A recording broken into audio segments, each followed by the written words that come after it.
오늘 25장, 26장을 함께 보게 될 텐데요. 먼저 25장 지난주에 4절까지 했고요. 5절부터 16절은 사실 오늘 우리의 상황과는 조금 다른 상황입니다. 그래서 제가 읽지는 않았습니다. 이 내용에 따르면은 첫 번째는 5절에서 10절까지 있는 내용은 이렇습니다. 구약 율법 시대에서는 형제가 있었는데 그 형제 중에 둘이가 결혼을 했습니다. 그런데 형제 중에 뭐 형이든지 동생이든지 결혼을 하지 않고 결혼을 했는데 아이를 낳지 않고 형이 죽었거나 동생이 죽었습니다. 그러면 그의 뭐 형수나 뭐 제부죠. 이게 어떻게 되겠는가 이런 문제가 생기는데 이때 유대 율법에 하나님께서는 이렇게 허락을 하셨습니다. 동생이나 그 형님에게 결혼을 다시 들어가서 그를 통하여 아이를 낳아라. 그래서 그의 대를 잇게 하라. 쉽게 말하면 형님은 비록 씨는 내가 주는 거지만은 형님의 자식으로서 대를 잇게 하라고 동생의 자식으로 대를 잇게 하라는 것입니다. 이거는 참 그 당시 오늘 우리의 사회 속에서 좀 이해가 안 되는 부분일 수 있습니다. 그죠? 그러나 모세가 살았던 이 시대는 부족, 시족 공동체이기 때문에 그렇게 하는 것이 그 시대 상황적으로 허락이 되었으면 틀림이 없습니다. 그래서 고대 사회에서는 이 부자의 개념이 오늘 우리가 생각하는 부자의 개념과는 조금 다릅니다. 부자의 개념은 크게는 가축들이 많이 있었고, 뭐 그건 오늘하고 비슷하겠지만은 두 번째는 그 가축이 아프지 않아야 된다. 병든 가축이 없어야 됩니다. 그 다음에 두 번째는 자식이 많아야 됩니다. 뭐 지금도 지금은 핵가족 시대잖아요. 예, 그러나 우리 어른들 보면 가족이 막 엄청나게 많이 있습니다. 저희 아버님 가족이 9남매입니다. 9남매. 저희 할머니가 막 힘 되는 대로 막. 근데 저희 할아버지가 무남동녀이고 외동아들이었어요. 예. 외동아들이라 가지고 증조 할아버지께서 구한말 시절에 한학자이셨습니다. 한학자. 아주 한학의 유해가 깊고 좋으셨는데 근데 어떤 끼가 있으셨는지 저희 증조 할아버지께서 방랑시인 그 김삿갓처럼 유랑을 그렇게 하셨답니다. 그래서 저희 할아버지 산소가 없습니다. 증조 할머니 산소만 있는데 할아버지를 놓고 1년 돌아다니고 또 돌아다니고 서당을 하시다가 또 다니고 해주고 나중에 마지막에는 어떤 그 기운이 있으셨는지 나를 다시 찾지 마라 그런 이야기 남기고 다시는 돌아오지 못하셨대요. 그래서 저희 증조 할머니가 지금 할아버지 뭐 저희들 돌아가셨지만 그 할아버지 한 분만 놓으시고 그래서 할아버지가 되게 어릴 때 외롭게 크셨답니다. 그래서 저희 아버님 식구가 하여튼 많았습니다. 근데 좋더라고요. 이렇게 친척들 뭐 추석이나 이렇게 설날 명절 때 모이면요 너무 재밌어요. 근데 올해는 이제 그런 재미는 좀 많이 사라졌죠. 핵가족이다 보니까 뭐 자식들 한두 명. 예. 그래서 이제 이 고대 사회에서는 무엇보다도 이 가족이 많고 자식이 잘 되고 자식이 잘 된다는 것은 자식이 많으면 부의 상징으로 보았던 겁니다. 그래서 이런 여러 가지 시대적 배경에 의해서 뭐 형님이 죽거나 동생이 죽었을 때 그에 관련되어 있는 그 자식의 대물림에 대해서는 이게 아주 문제 중에 하나였다는 겁니다.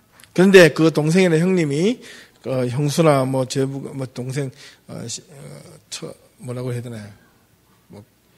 동생의 그 아내를 이렇게 받아들이지 아니하면 어떻게 하라고 성경이 기록된 내용이 5절에서 10절까지 있습니다. 그리고 10절에서 16절까지는 보면 이게 뭐 좀 읽기에 좀 재미있는 좀 웃을 수 있는데 먼저 11절 12절을 보시면은 두 사람이 서로 싸울 때 한 사람의 아내가 그 치는 자의 손으로 남편을 구하려고 가까이 가서 손을 벌려 그 사람의 음낭을 잡거든. 이게 죽으라는 소리죠. 그죠? 예. 사람이 급소죠. 그래서 여인은 그 손을 찍어버리고 내 눈을 그리 불쌍히 여기지 말지니라. 이렇게 했던 거고, 그 다음에 13절에서 16절은 공평에 대한 이야기입니다. 너는 내 주머니에 두 종류의 저울 주 곧 큰 것과 작은 것을 넣지 말고 이렇게 했는데 그리고 내 집에는 두 종류에 대해 큰 것과 작은 것을 두지 말지니라. 오직 온전하고 공정한 추를 두며 온전하고 공정한 대를 둘 것이라. 그리하면 내 하나님 여호와께서 내게 주시는 땅에서 내 날이 길리라. 이런 일을 행하는 자 모든 자 악을 행하는 모든 자는 내 앞에서 여호와 하나님 여호와에게 어떤 자니라? 가증한 자니라. 가증하다 그랬습니다. 예. 왜 이렇게 큰 것과 작은 것을 넣어두지 말라고 했을까요? 이거는요, 부피는 똑같은 겁니다. 아시겠어요? 근데 무게가, 부피는 똑같이 보여도 무게가 다르게 느껴지게 하는 겁니다. 저울 아시죠? 그죠? 똑같은 부피를 올렸는데 어떤 거는 가벼워서 물건을 다뤄주면 부피는 똑같고 무게도 똑같이 500g 이렇게 해가지고 사실 속에는 싹 비어있게 만들고요. 또 하나는 더 무겁게 500g 했는데 한 2kg짜리 소염덩어리를 넣어가지고 이렇게 탁 달아보십시오. 그죠? 이렇게 하면 저울이 공평하지가 않죠. 그런 것을 의미하는 겁니다. 이거는 뭐냐면 공평, 정의, 올곧음, 예. 사람이라는 것은요, 뭔가 이렇게 자기에게 유익이 되는 것은 한 푼이라도 뭔가 더 가져가기를 원하고, 자기가 어떻게 손해보고 빼앗기는 것을 한 푼이라도 덜 손해보기를 원하는 것이 인간의 마음입니다. 그건 성경에는 분명히 그렇게 하지 말라고 되어 있습니다. 근데 오늘날 우리, 교인들도 좀 많이 생각을 해봐야 될 것 같아요. 이런 공평에 대한 게, 평등, 공평에 대한 이게, 예, 저울, 어떻습니까? 이 크리스천들이 요즘 참 알게 모르게 많이 속인다고 하는데 그러지 말아야 되겠죠. 이런 구절을 좀 잘 명심해 주시면 좋을 것 같습니다. 오늘 읽었던 17절부터 이제 한번 유심하게 보겠습니다. 너희는 애굽에서 나오는 길에 아말렉이 내게 행한 일을 기억하라. 이렇게 해놓고요. 19절에 보시면 너는 천하에서 제일 마지막 구절입니다. 아말렉에 대한 기억을 지워버리라. 너는 잊지 말지니라. 잊어버리지 말라는데 무엇을 잊지 말라는 겁니다. 지워버리라는 것을 잊지 말라는 겁니다. 한마디로 말하면 기억에 넣지 말라는 겁니다. 이게 무슨 말을 의미할까요? 그럼 아멜렉이란 이 족속이 어떤 사람이었는지 우리는 알 필요가 있겠죠. 그죠? 이 아멜렉에는 이스라엘 백성들이 거룩한 전쟁을 수행하는 것에 대한 내용이 들어있는데 이 아멜렉이라는 이 자손은요 원래 누구의 후손이냐면 이 야곱과 에서 중에서 이 에서의 후손입니다. 에서의 후손인데요. 이 아말렉이 살고 있는 지역이 어떤 지역이냐면 어떤 이런 들판이나 어떤 평지나 이런 것이 아니고요. 이런 꼴짜기 같은 데 이렇게 살고 있었답니다. 그래서 그렇다면 뭘 할 수밖에 없어요. 여기서는 곡식이나 농사를 지을 수가 없습니다. 집을 지어도 제대로 지을 수 있겠습니까? 예. 먹을 것이 별로 없습니다. 그러면 어떻게 살아야 되겠습니까? 그렇다면 이 아말렉이 지역에서 먹고 살 수 있는 방법은 뭐냐면 약탈밖에 없습니다. 이 아말렉이라는 족속은 뭔가 침략을 해서 약탈을 해야 되는데, 근데 이 아말렉이 살아가는 삶의 방식이 첫 번째는 유목민 족속이 있는데 유목민이었는데요. 유목민 아시죠? 그죠? 유목민으로서 살아갔는데, 이 살아가는 삶의 방식이 양을 기르고 그렇게 했다기보다는 이동수단인데 주로 산별타일에 살았는데, 약탈을 많이 했는데, 어떻게 약탈을 하냐면 아주 비겁한 방법으로 약탈을 합니다. 1대1로 정면으로 싸워서, 야, 우리 한번 해보자. 그래서 너 50%, 내 50% 내놓고 이긴 사람 가져가자. 이게 아니라, 그래서 뒤에서 공격하고 약한 자를 먼저 공격하고 그래가지고 취하는 족속들이 이 아말렉 족속이었다는 겁니다. 그래서 우리는 이 구절에서 좀 잘 생각해 볼 필요가 있습니다. 그래서 이 이스라엘 백성들에게 하나님께서는 이 아말렉에 대해서 상당히 싫어하셨어요. 상당히 거부감도 많이 가지시고 싫어하고 미워하고 또 부담을 갖고 있는 백성 중에 하나였습니다. 이 아말렉이 처음 나오는 성경 구절은요, 창세기 14장에 나옵니다. 14장에 여러분 나중에 한번 읽어보시면 좋을 것 같고요. 창세기 14장에 나오고요.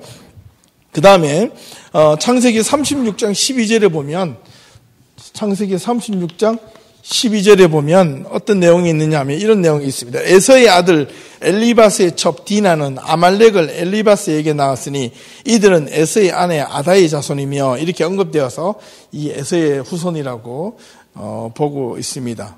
또 이 아말렉이라는 이 뜻은 무슨냐면 골짜기의 거주자 이런 뜻입니다. 아말렉이라는 이 말 뜻이 골짜기에 사는 사람들은 농업활동을 방금 말씀드린 것처럼 할 수가 없었기 때문에 약탈이나 재물을 탈취하는 방식으로 같은 쉽게 말하면 산적들, 도적과 같은 그런 형태를 가지고 살았던 자들입니다. 그래서 하나님 보시기에는 이들의 삶 자체가 부정한 방법으로밖에 살아갈 수 없는 자들입니다. 예. 그렇다면 올라가지 말고 평정화 살지 이렇게 볼 수 있는데 그들은 또 그렇게 살지 않았나 봅니다. 그런데 이 이스라엘 지파들과 함께 첫 번째 제대로 한번 붙은 장면이 어디에 나오냐면 출애굽기 17장에 나오죠. 르비딤에서 어디서 많이 듣던 이야기 아닙니까? 우리 출애굽을 한번 공부를 했을 때 출애굽을 해가지고 신에서 오기까지의 중간에 오는 과정에서 르비딤에서 누구를 만납니까? 이 아말렉 족속을 만납니다. 그때 모세가 뭘 합니까? 산꼭대기에 올라가 손을 드는 장면이 이 싸웠던 대적자가 바로 아말렉입니다. 이 르비딤이라는 곳에서. 그래서 모세가 손을 들고 산에 올라가 손을 들고 팔이 점점 내려오니까 아론과 훌이 옆에서 붙잡아졌죠. 예.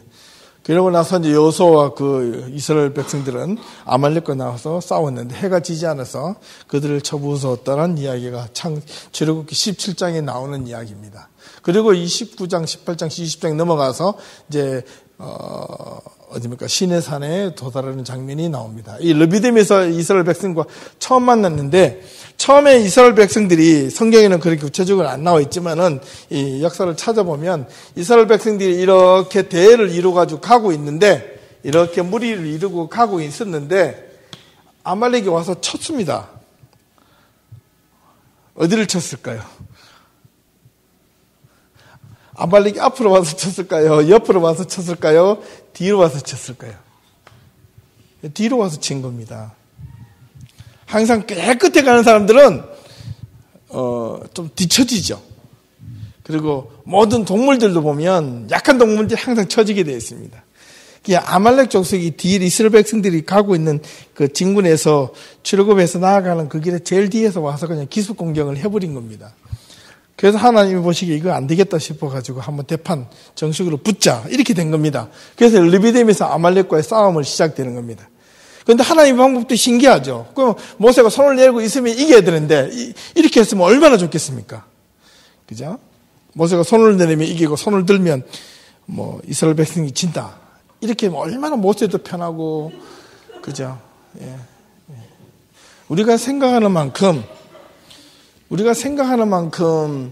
그 하나님의 방법이 때로는 우리가 이해되지 않을 때가 많이 있어요. 이걸 좀 다르게 설명을 해볼까요? 이 아말렉에 대해서 기억을 지워버리고 이렇게 하라는 이 연장선상에서 있는데 저와 여러분들이요 신앙생활을 하면서 뭔가 좀 편해지기를 원하잖아요. 예, 가능하면 좀 좋고 행복하고 잘 되기를 원하는데 항상 그렇게 잘 되는 것은 없습니다. 오히려 잘 되는 것보다 생각보다 안 되는 경우가 훨씬 많습니다. 예, 힘든 것도 훨씬 많고요. 내 뜻대로 안 되는 데가 훨씬 많습니다. 나는 마음은 오늘에도 육신이 연약하여 하나님 앞에 맨날 이렇게 기도합니다. 그런데 그 마음이 연약하여 육신이 연약하여 말은 하지만은 이게 하나님한테 기도하지만은 알고 보면요 내 안에 고집이 너무 세요. 하나님 앞에 내 고집이 너무 세단 말이에요. 하나님을 믿고 있다고 하지만 하나님의 말씀대로 살지 못하는 그것을 육신이 연약하여 이렇게 기도하면서도 내 안에 있는 고집이 내가 고집인지도 모르고 하나님 앞에 매달리고 있는 경우가 훨씬 많습니다. 우리는 이걸 잘 좀 분별할 수 있도록 보셔야 됩니다. 예. 어떤 어려움이나 상황이 개인의 삶 속에서 일어날 때 크게 두 종류의 상황으로 벌어집니다. 하나는 열심히 살았는데 상황이 어렵다. 그럴 때는 주변에 있는 사람이나 환경을 탓합니다. 나는 열심히 살았는데, 나는 잘했는데, 나는 괜찮은데, 나는 최선을 다하고 바르게 살았는데 이놈의 주변의 환경이 나를 안 도와줘서 또 급기야는 하나님을 원망합니다. 예, 하나님 저는 최선을 다해 살았는데 하나님 왜 안 도와주셨습니까? 기도했는데, 예, 작전 기도도 했는데요.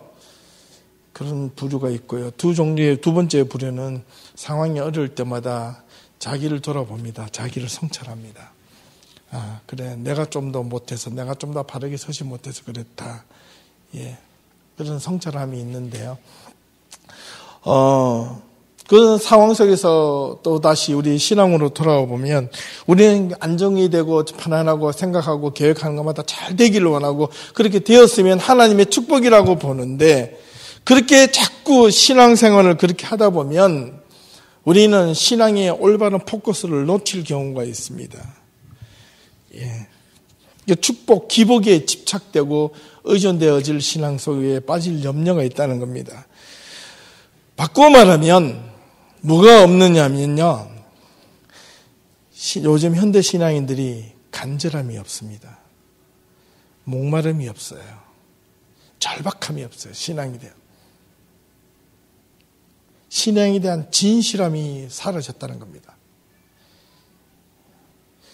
예, 배가 부르면요. 아무리 좋은 음식이 앞에 갖다 줘도 내가 제일 먹고 싶은 음식도 평소에 꼭 먹고 싶었던 음식도 배가 불러보세요. 이게 안 먹혀집니다. 예. 그죠? 내가 아무리 냉수, 물 한 모금 돼요.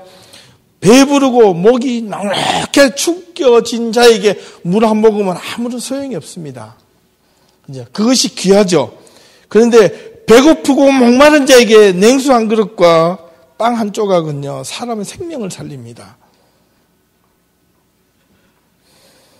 신앙적으로도 보면 하나님 앞에서 갈급함과 목마름이 없는 자는 하나님의 말씀이 앞에 주어져도 그것이 귀한 줄을 모르는 거예요. 이게 하나님 앞에 살아있는 능력의 말씀인 것을 인지를 못합니다. 왜? 자기는 스스로 배부르다고 느끼고 만족하다고 느끼기 때문에 그렇습니다. 그러나 신앙이 하나님의 말씀에 대하여 갈급해하는 자는 하나님의 말씀을 어떻게 먹어야 될지를 아는 자입니다. 목마른 자는 물을 마시는 방법을 압니다. 여러분 연말에 어른들 목마를 때 우물가에 가면 두레박에다가 뭘 띄워주죠? 나뭇잎을 띄워줍니다. 목말라가지고 급해서 죽는데 왜 나뭇잎을 띄워줄까요? 물 더 급하게 마시면 취합니다. 죽을 수가 있다는 겁니다. 예. 갈급한 것과 목마른 것과 배고픔에 대해서 우리가 있다면 무턱대고 먹어서도 안 된다는 건데 이것을 내가 바르게 먹고 바르게 마실 수 있는 방법이 필요하다는 겁니다. 예, 우리는 그런 데 대한 훈련을 좀 많이 해야 됩니다. 예, 우리가 주일날 그 다음에 이렇게 금요일날 와가지고 이 말씀을 듣고 앉아있는 이유가 뭐냐면 내가 살기 위해서 먹는 겁니다. 내가 목말라서 갈급해지는 것을 느껴야지만 이 자리에 앉아있을 수 있다는 겁니다. 여기서 말씀을 전할 때 이 말씀에 대해서 얼마나 귀하다는 것을 여기 많이 계시지 않지만은 어떤 분은 들어왔다가 그래 오늘 좋았어 시원하네 이 정도 왔다 가시는 분들 있을지도 모르고 아니야 오늘 이 자리가 생명의 자리야. 목마름을 해결해 주는 자야. 말씀에 대해서 내가 생명을 죽어가는 내 심령을 내 죽어가고 낙심되고 떨어져가는 이 믿음을 새롭게 하는 이 생명의 자리라고 갈급해하고 오시는 분들은 이게 앉아있는 자리와 태도와 마음가짐이 이미 틀립니다. 예. 여러분들 지금 마음은 어떻습니까? 우리는 지금 뭔가가 다시 갈급해져야 될 때가 왔지 않은가. 그런데 갈급해지더라도 무턱대고 갈급해지면 안 된답니다. 하나님 앞에 무턱대고 부르짖는다고 하나님이 들어주시지 않는다는 겁니다. 방향을 잡아야죠. 말씀이 옳고 그름에 대해서 깨달음이 있어야 되죠. 각성함이 있어야 되죠. 그 각성이 내 안에 들어있는 이 가득 차 있는 모순과 불만과 부족함과 이것이 내가 고집인지 하나님의 말씀대로 가고 있는지 이것을 말씀으로 우선 잘 비춰볼 수 있는 내 안에 것들이 있어야 되겠죠. 이것이 없는 사람에게는 어떤 목마름이 있겠습니까? 없죠. 말씀에 대한 목마름이 없죠. 단지 뭐만 있습니까? 쥐약밖에 없습니다. 하나님을 아무리 불러보십시오. 예, 응답하지 않습니다. 저와 여러분들이 알게 모르게 오늘 읽었던 이 25장 17절에서 19절 말씀이 26장 끝절 16절에서 19절 말씀으로 넘겨서 한번 이해해 보겠습니다. 한번 보십시오. 오늘 내게 16절입니다. 26장 16절. 오늘 내 하나님 여호와께서 이 규례와 법들을 행하라고 내게 명령하시나니 그런즉 너는 마음을 다하고 뜻을 다하여 지켜 행하라. 내가 오늘 여호와를 내 하나님으로 인정하고 그 도를 향하고 그의 규례와 명령과 법들을 지키며 그의 소리를 들으라. 여호와께서도 내게 말씀하신 대로 오늘 너를 그의 보배로운 백성이 되게 하시고 그 모든 명령을 지키라 화근하셨느니라. 그런즉 여호와께서 너를 그 지으신 모든 민족 위에 뛰어나게 하사 찬송과 명예와 영광을 삼으시고 그가 말씀하신 대로 너를 내 하나님 여호와의 성민이 되게 하시리라. 여러분, 저와 여러분들이 하나님의 백성임을 믿으십니까? 하나님의 사람 맞습니까? 하나님의 사람이 되려면 하나님의 사람이 되기까지의 과정이 필요합니다. 내가 하나님의 사람으로 살아가겠다, 내가 하나님으로부터 은혜를 받고 도움을 받겠다고 하신다면 우리가 해야 될 전 과정이 있다는 겁니다.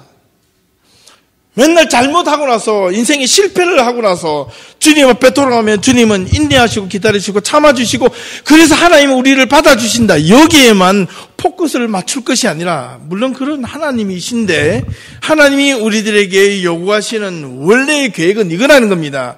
뭐냐? 내 하나님 여호와께서 내게 명령한 규례와 법들을 지켜 행하라는 겁니다. 그리하면 내가 너에게 복을 주겠다는 겁니다. 그런데 우리는 복을 받는 것에만 관심이 있지 말씀과 규례와 명령과 법도에 대해서 지키려고 노력하지는 않았다는 것에 대해서는 우리가 심각하게 생각을 해봐야 됩니다. 예, 저울도 이렇게 추도 내 마음대로 바꿔버리면 나의 유익에 따라서 그렇게 해서는 안 된다는 겁니다. 규례와 명령과 법도 속에서는 때로는 내가 세상에서 감당하지 못할 이 손해도 있습니다. 고통도 있습니다. 이해하지 못할 하나님의 방법도 있습니다. 예, 하나님 차라리 모세가 손을 내리게 하고 가만히 있으면 이기고 손을 위에다가 이렇게 건져서 팔을 들면 한번 쥐고 이렇게 하면 얼마나 좋습니까? 이렇게 나오지 않고 하나님은 손을 들으면 이기고 손을 내리면 진다는 겁니다. 보세요. 거꾸로 생각하면 인간의 육체에 편안함이 있을 때는 진다는 겁니다. 그렇죠. 손을 들어보십시오. 얼마나 힘이 됩니까?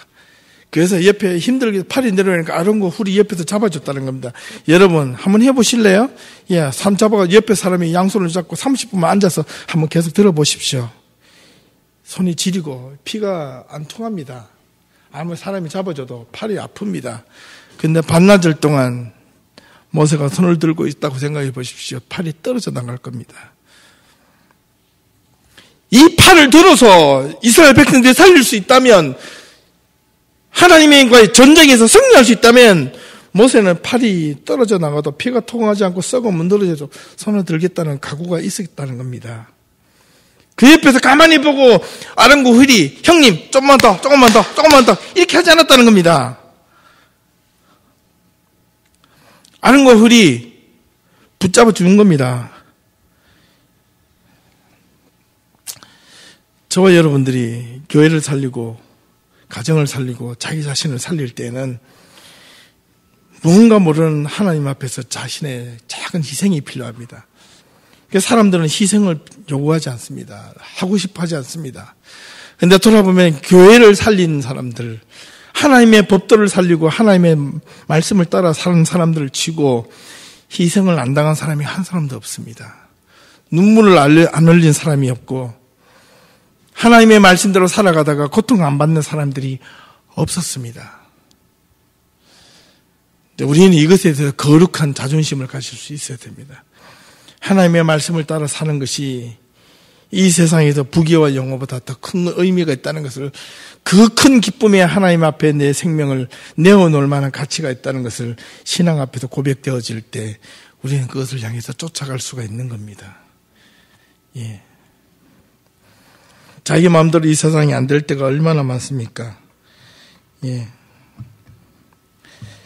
제가 어제 신방을 밤늦게 병원 신방을 갔다 왔는데 가보니까 병원에 가니까 전부 다 살려달라고 하는 사람밖에 없더라고요. 그죠? 무심코 전부 다 보면 H라고 써있는 그 병원 주변을 다닐 때만 보면 나하고는 전혀 상관없는 문제인 것 같은데 그 병원에 들어오는 사람들 치고요. 응급실에 들어오는 사람 치고 내가 5분 뒤에 10분 뒤에 내가 무슨 사고가 날 것이라고 이게 생각하면서 나가는 사람 아무도 없습니다. 내가 어려움이 있을 때 내가 고통이 있을 거 미리 알고 가는 사람 한 사람도 없다는 겁니다. 내가 기분 좋고 안전하고 편안하고 괜찮을 것이라는 생각을 갖고 나가는 겁니다. 그런데 불의의 사고가 닥쳤을 때 우리는 그에 대한 준비를 하지 못하고 막연하게 괜찮을 것이라는 생각만 가지고 있다가 그런 어려움에 탁 부닥쳤을 때 제일 먼저 나오는 말이 뭡니까? 아이고 하나님 살려주세요. 이거 하나님도 그러실 겁니다. 평소에 살려달라고 그러지. 사람은 참 어리석어요. 늘 언제나 어려움에 닥칠 때마다 늘 항상 그 고통과 뒤에서 뉘우치고 또 뉘우치고 그렇게 살지 말아야지 하다가도 그 다음에 그것이 싹 지나가 버리면 조금만 지나면 또 사람이 또 망각해 버려요. 언제 그랬는 듯이 나태해지고 그죠? 예. 여러분 신앙에도요 그렇고 세상 삶에도 그렇고 어려움도 그런데 여러분 신앙에 어려움이 올 때, 여러분 개인의 삶에도 어려움이 올 때 한꺼번에 찾아오지 않습니다. 반드시 사인이 있습니다. 그 사인을 빨리 캐치를 하셔야 됩니다. 예. 몸에도 병이 이상이 있을 때 갑작스럽게 불의의 사고가 닥치는 것 외에는요. 그런 사람들이 있다 그래요. 예, 오늘 아침에 나갈 때 괜히만 나가기가 싫어요. 근데 가야 되기 때문에 가다 보니까 어려움의 경우도 있고요. 사람이 또 갑자기 쓰러지거나 할 때는 반드시 증상이 있고 사전에 사인이 옵니다. 믿음도 마찬가지입니다. 내가 신앙생활을 하는 것도 내가 점점 신앙이 떨어지는 건 한꺼번에 떨어지지 않습니다. 조금씩 알게 모르게 합리화가 되고 자기 자신이 나태해지는 것을 경험합니다. 괜찮아. 라고 하다가 신앙이 나중에 돌아보니까 이만큼 멀리 오고 떨어지는 겁니다. 예. 저와 여러분들이 우리가 이 예담교를 공동체 안에서 함께 섬겨가고 있는 이 신앙생활에 있어서 이 믿음을 지킨다는 것은요, 어떻게 보면 우리가 참 힘든, 세상적으로 말하면 힘든 투쟁입니다. 첫 번째는 내 자신과의 싸움입니다.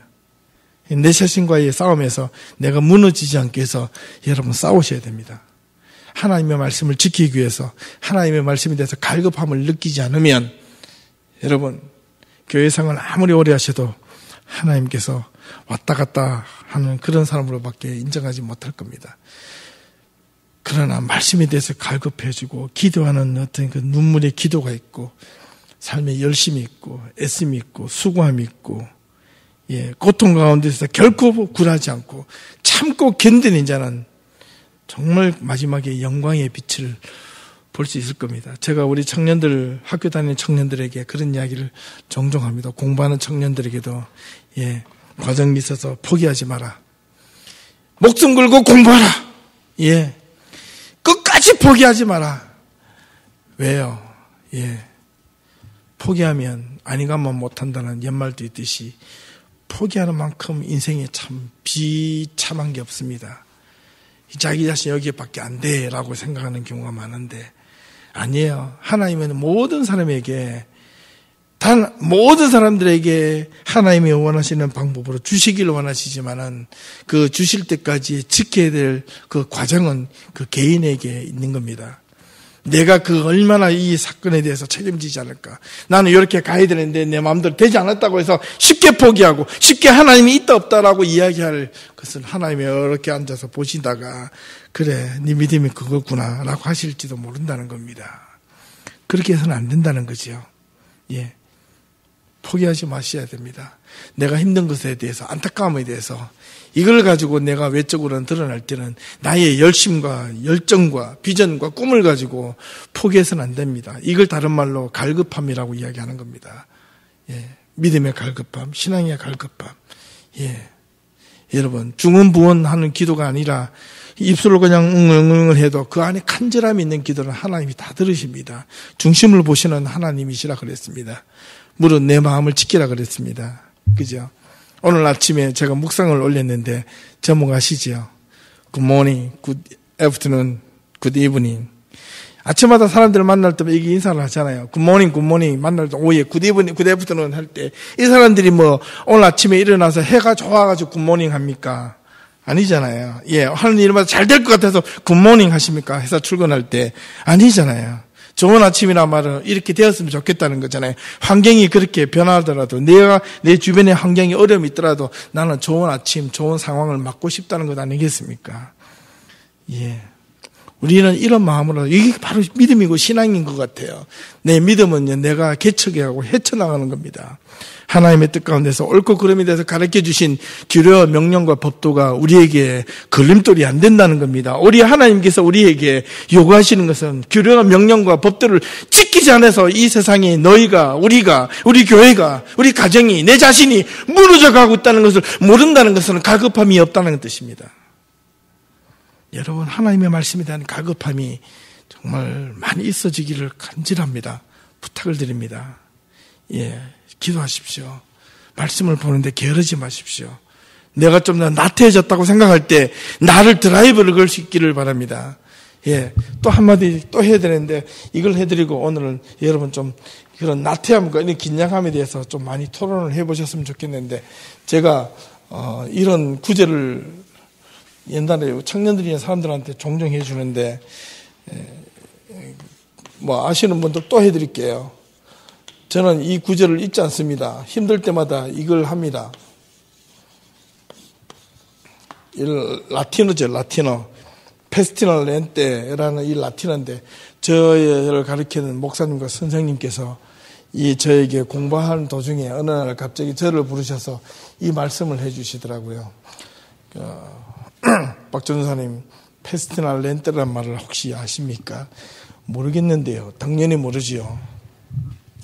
그래서 물었습니다. 무슨 뜻입니까? 이러니까 이게 fast and slowly라는 뜻이랍니다. 빠르게 그리고 천천히 아니면 천천히 서둘러라 이런 뜻이랍니다. 예, 내가 게으르다고 느껴질 때 몸이 게으르면 마음을 조금 더 이렇게 좀 분주하게 만들고 마음이 너무 조급하고 분주하면 내 행동을 좀 천천히 슬로우 다운 해가지고 내 마음을 조급한 것을 이렇게 컴다운 시키라는 뜻입니다. 이 말은 뭐냐니까 밸런스를 갖추라는 뜻입니다. 밸런스. 항상 내 자신이 이렇게 균형 있게 살아가라는 겁니다. 하나님의 말씀으로 우리가 이 세상을 살아가는 것 이게 무엇보다 더 중요한데 세상 일에 빠지다 보면 하나님의 말씀을 소홀히 할 수 있다는 겁니다. 크리스찬들은 무엇보다도 소홀히 해서는 안 되는 것은 이 세상을 열심히 살아가고 내가 주어진 일에 대해서 직장의 일에 대해서 최선을 다하고 살아가되 거기에 하나님의 말씀이 빠져있지 말라는 뜻입니다. 중심을 잡으라는 겁니다. 중심. 여러분들 뭐 물건을 짓거나 집을 지을 때도 보면 이런 자 같은 거 보면 이게 중간에 이렇게 저울 추가 있죠. 이렇게 되지 않습니까? 우리 육안으로 보면 보일 것 같은데 안 보입니다. 여러분 그 자동차를 만드는 그 디자이너한테 제가 이야기를 들었는데 자동차 디자인들이요 이렇게 직선을 이렇게 끊어놓고 나면 이건 100% 자를 대고 쫙 끊는데 이렇게 멀리서 보면 직선이 아니고요 이렇게 휘어져 보인답니다. 그래가지고 디자이너들은 자동차를 직선을 그을 때 똑바로 하기 위해서 이렇게 불룩하게 조금 만든답니다. 그래서 사람의 눈안으로 편편하게 똑바르게 보인다는 거예요. 착시 현상이 일어난다는 겁니다. 그렇죠. 분명히 일어납니다. 우리의 생각과 우리의 마음대로 우리가 이러면 될 것이라고 자기의 그동안 살아왔던 삶의 경험과 지식과 이런 모든 바운더리를 가지고 그것을 하려고 할 때 때로는 착시 현상으로 안 될 때가 훨씬 많다는 것을 반증해 주는 내용입니다. 예. 그것을 균형 있게 올바르게 잡아주는 것은 우리에게는 뭐밖에 없습니까? 하나님의 말씀밖에 없습니다. 이 말씀으로 균형을 잡을 수 있어야 됩니다. 예.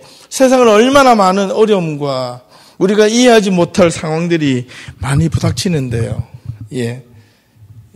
어제도 우리 리더 교육을 하면서 세상에 대한 이야기를 많이 했습니다. 예, 과학적으로, 의학적으로. 어디 보니까 이번에 리더 교육하는 사람들은 뭐 재정 전문가도 있고요. 예, 의학적, 생물학 전문가도 있어가지고 이런 난상 토론을 하게 되면 너무 재밌어요.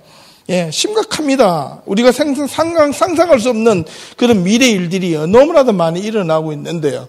그런 것들이 다 이렇게 패러디는 아니지만은 영화로 많이 나오는 장면들이 많이 있잖아요. 예.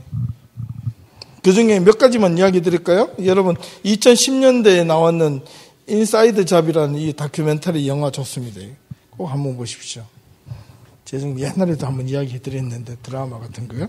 그 다음에 지금 2014년도에 나온 월스트리트 2라고 해가지고, 제 부제가 재밌습니다. 부제가.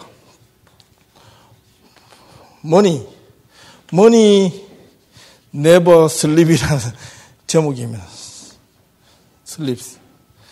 돈은 결코 잠자지 않는다. 세상에, 그 다음에 이게 이제 재정 전문가하고 우리 하고 막 이야기를 해보면 이게 돈이 정말 생물과 같았어요. 모든 사람이 돈에 쫓아가다 보니까 돈 때문에 다 망하는 거예요. 예. 그 다음에 의학적인 내용들 있잖아요. 우리가 어제 이야기했던 거는 얼마 전에 나왔는 거, 트랜센덴스 영화 있습니다. 이것도 한번 보시면 참 좋습니다. 세상에 얼마나 정말 힘들게 우리를 헤어잡고 있는지, 여러분 이런 것들을 집중해서 세상에 돌아가고 있는 것을 잘 보셔야지만 신앙이 우리가 하나님의 말씀대로 어떻게 지켜야 되겠다는 걸 알게 될 것입니다. 이걸 지키지 못하면 참 어렵습니다. 마지막으로 하나만 더 하겠습니다. 26장 1절에서 15절까지인데요. 이 내용은 하나님께서 토지를 열심히 경작하고 이스라엘 백성들에게 가나안 땅에 들어가거든 열심히 땅을 경작해서 소산을 얻게 될 것인데, 그 중에 2절을 보시면 내 하나님 여호와께서 내게 주신 땅에서 그 토지 모든 소산의 만물을 거둔 후에, 이 만물이라는 것은 첫 번째 거두어들인 열매를 의미합니다. 첫 번째 것을 거두어서 하나님 앞에 광주리에 담아서 여호와 앞에 바쳐라는 겁니다. 광주리라는 것은 그 당시 고대 사회에서의 그 물량의 척도의 기준이 되었습니다. 그래 광주리를 담아서 하나님 앞에 바치라는 겁니다.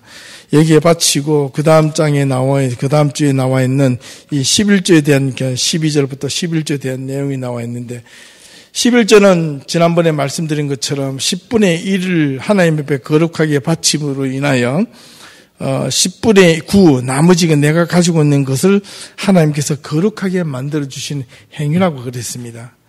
그래서 이거는 우리가 재물로 돈에 환산으로 하니까 아까운 겁니다. 근데 바꾸어 생각하면 하나님께서 하나님께 바쳐지는 것이 거룩해짐으로 인하여 내가 갖고 있는 나머지 것이 거룩해진다는 것은 이건 놀라운 겁니다.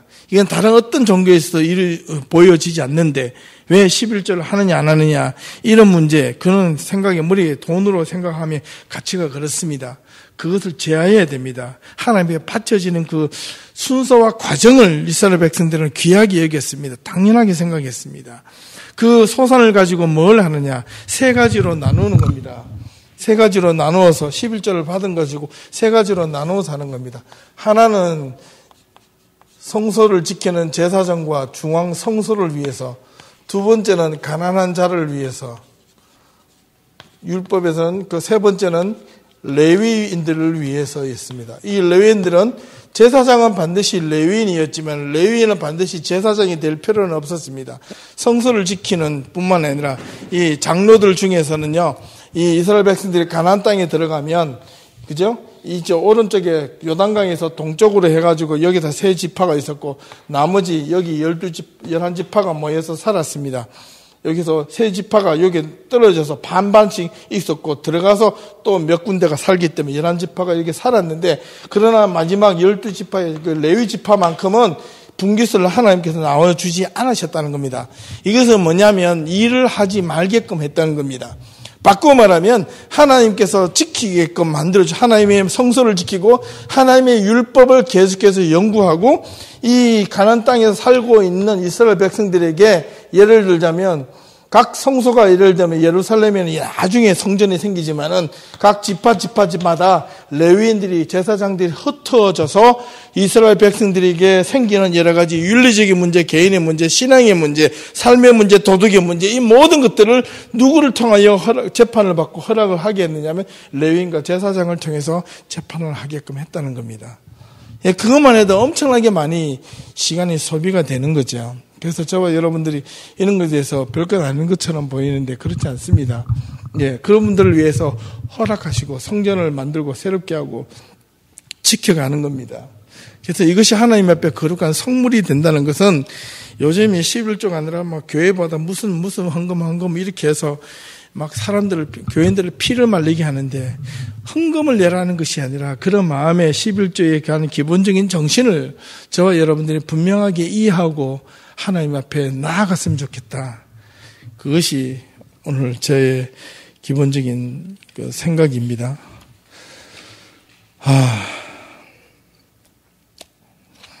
예. 참, 이야기하면 할수록 어려운데요. 이 12장부터 오늘 창세기, 신명기, 다음 주부터는 이제 내용이 조금 달라지는데요. 참 감사하게도 다음 주 금요일에는 우리 미니 콘서트가 있잖아요. 그래서, 말씀에 대해서 좀, 이제 잊어버리겠는데, 12장에서 26장까지 신명기, 우리가 계속 열심히 달려왔는데요. 12장에서 26장까지는 이스라엘 백성들이 살고 있는 그 삶의 그 삶 속에서 관계의 문제입니다. 윤리, 도덕, 사람과 사람 간의 그 다음에 어떤 여러 가지 문제에서 이 12장에서 26장까지 쭉 나열을 해놨습니다. 근데 12장 1절에 보시면은 12장 1절을 보면 26장 16절에서 19절까지 마지막 나오는 그 구절이 있습니다. 내가 하나님의 명령과 말씀과 규례와 법도를 지켜라. 그러면 내가 해주겠다.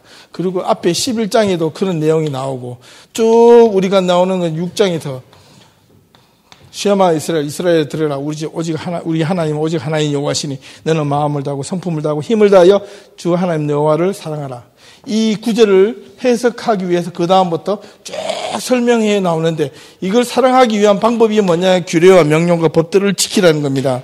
그 지켜야 되는 그 가운데서 인간이 갖고 있는 삶의 문제, 인간의 개인의 도덕과 윤리의 문제, 하나님과의 관계가 아니라 인간과의 관계의 문제를 가지고 여기서 쭉 나타났는데 이런 것들을 쭉 설명을 하고 난 뒤에 그 다음에 27장에서요. 28장에 들어가면 이게 복과 저주에 대한 이야기가 나옵니다. 그 성경은 아무렇게나 적혀진 게 아니에요. 그리고 마지막 한번 보실래요? 신명기는 몇 장까지 만들어졌을까요? 34장인데요. 실제는 어디까지 적혀 있느냐면 34장이 끝입니다. 왜냐하면 34장을 보시면 34장 1절을 보면 모세가 모압 평지에서 느보산에 올라가 여리고 맞은편 비스가 산꼭대기에 이르매 여호와께서 길앗 모은 땅을 단까지 보이시고 이렇게 해서 모세가 죽는 장면이 나옵니다. 5절을 보면 이에 여호와의 종 모세가 여호와의 말씀대로 모압 땅에 죽어 이렇게 나오면 이게 모세가 지었다고 볼 수가 없잖아요. 당연히 안 그렇죠. 후에 사람들이 뒤에 붙인 거죠. 그렇다면 신명기의 원래의 끝이 어디냐면 29절이 끝입니다. 신명기 33장 29절 마지막 읽어보실래요? 제가 지난주에 주일날 저녁에 신방 가가지고 이 딱 한 구절을 가지고 그 신방 설교를 했습니다. 29절 같이 한번 읽어보십시오. 신명기 33장 29절 시작. 이스라엘이여 너는 행복한 사람이로다. 여호와의 구원을 너같이 얻을 백성이 누구냐. 그는 너를 돕는 방패시요 내 영광의 칼이시로다. 내 대적이 내게 복종하리니 내가 그들의 높은 곳을 밟으리로다. 이게 원래 신명기의 마지막 장입니다. 장절입니다. 끝절입니다. 하나님의 규례와 명령과 법들을 지키는 너희들이여 너는 행복한 자로다. 여호와의 구원을 너같이 얻을 백성이 누구냐라고 마지막 절에 이게 하나님께서 준엄하게 가르쳐 주시는 이 말씀의 핵심이라는 겁니다. 그 안에 12장에서 26장까지 삶의 관계를 우리가 지난 또 한두 달 동안 계속 해왔는데, 미니 콘서트 끝나고 나서 그 다음에 진짜 하나님 앞에 저주를 받을 자와 복을 받을 자가 누가 있는가 미리 앞서서 예고를 해드리면 놀라운 것은요. 그러면 또 하나님이 좀 인자하신 분이시잖아요. 우리가 생각하는. 그러면 많은 복에 대한 내용이 있어야 되는데 이 신명기 27장 28장을 보면 복의 내용보다 더 저주의 내용이 훨씬 많습니다.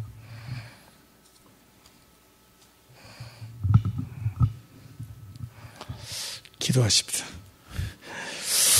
하나님, 오늘 말씀을 통하여 우리들의 삶을 다시 한 번 더 돌아봅니다. 왜 하나님께서는 이 아말렉 사람들을 머릿속에서 지워버리라고 하셨을까요? 하나님, 이 아말렉은 비열한 족속이고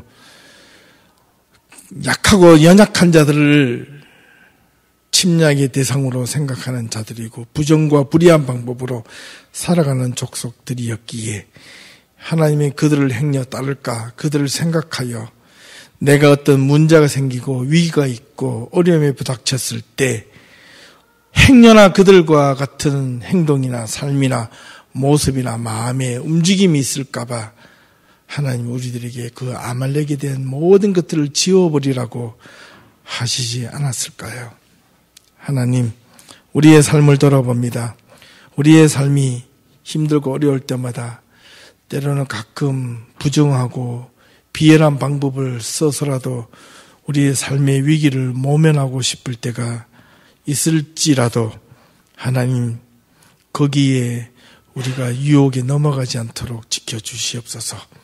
우리 자신을 지키고 하나님의 말씀과 규례와 법들을 따르는 것이 구속이고 억압이고 고통이고 힘든 것처럼 보여지나 아니 그것이 하나님의 눈에서 관점에서 볼 때 그것이 진정한 자유요 행복이요 하나님을 향한 섬김이요 장차 우리에게 다가올 영광과 좋게 비교할 수 없는 세상이 주는 그 모든 쾌락과 유혹보다도 훨씬 의미 있고 가치 있는 그런 생명의 길이 그 말씀 안에, 법도 안에, 규례 안에 하나님 말씀 안에 있음을 깨닫고 그 말씀을 따라 살아가는 자들이 될 수 있게 인도하여 주시옵소서.